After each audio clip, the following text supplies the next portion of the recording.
Try this matchup. Low prices and faster checkout. You can count on it at Fry's.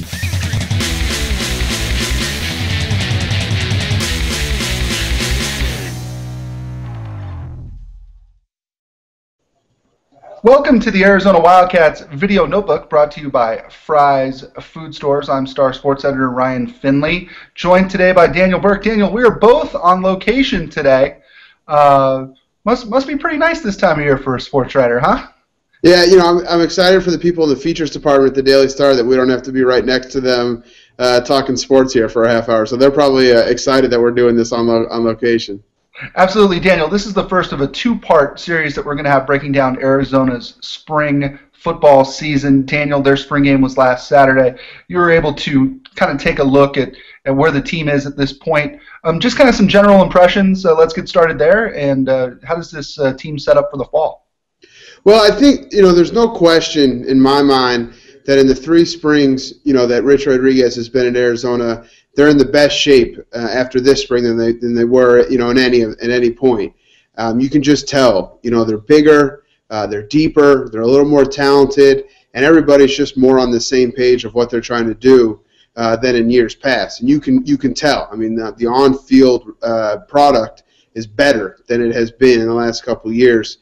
So I think for them it was a very productive spring in the sense that they entered the spring with less injuries than they ever have in the guys were not as banged up from the season, and just a few guys were out. And then B, they got through it very healthy. You know, there weren't any catastrophic injuries like Austin Hill or Adam Hall or Jake Fisher or John McKnight like there have been in years past when you were covering these guys. So they were able to stay healthy, and it was a productive spring from that standpoint too. So I think it gave them something positive to build off of for the next couple of months before fall camp starts in August.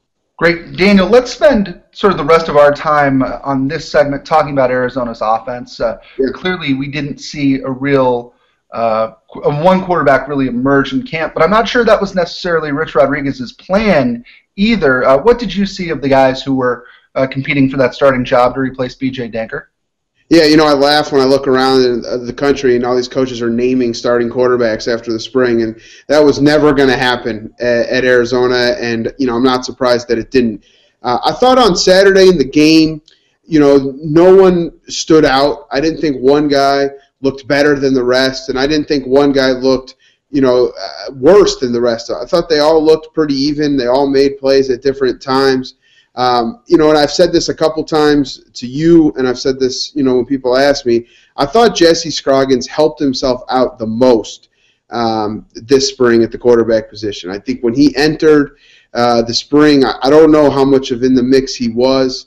Now he's squarely in it, and if he can continue to develop in the film room and the weight room, you know, he's going to put himself in good position to win this job in the fall. So he had a really, really good spring, and I think Anu Solomon continues to show some things that they like, and then on other days he struggles. And then I'll tell you what, the guy that really intrigues me too is Gerard Randall, because he went with the second string, third string at times in the spring game. They backed him up, you know, in deep into his own territory. They made him uncomfortable. You know how what Rich Rod says, I want you to be comfortable being uncomfortable, and they did that to Gerard Randall in the spring game, going up against the first-team defense, and he handled it really well.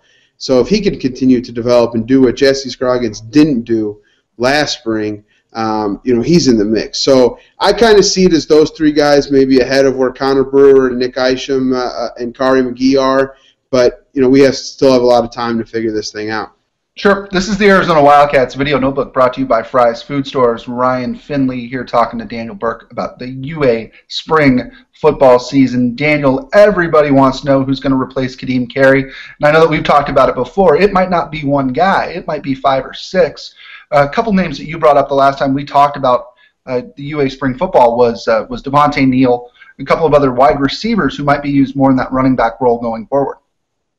Yeah, and, you know, Samaje Grant was a guy that they lined up in the backfield in the spring game, and you saw him get a few, you know, just natural carries.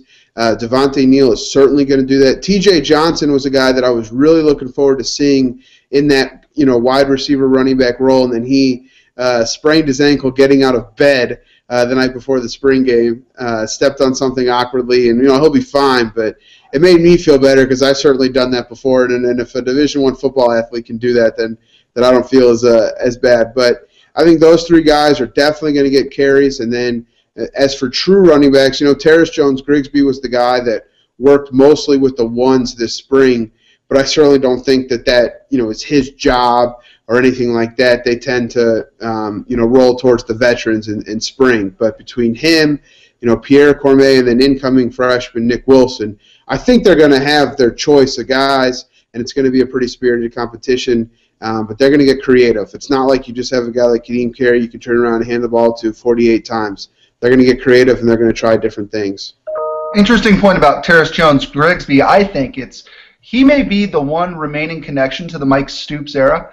He's, Nicholas Grigsby's stepbrother. He's a fifth-year senior. Is a guy who was literally like practice fodder for 3 years. Yeah. Now he's a guy who is at least on paper getting a chance. Yeah, he is, and I don't know. I don't know if that chance is going to still be there in the fall. Like I said, they tend to, roll towards the veterans in the spring. But he handled it well. They put him on scholarship before last season. They really like what he brings. So yeah, he's definitely in the mix right now. That's very cool. All right, Daniel, hang with me here. We're going to talk UA defense here in a minute on our next episode. Daniel, me and you, obviously, what a good 10 years of UA football coverage expertise here, so should be pretty good. This is the Arizona Wildcats Video Notebook brought to you by Fry's Food Stores. For Daniel Berk, I'm Ryan Finley saying check in next time. We'll talk defense.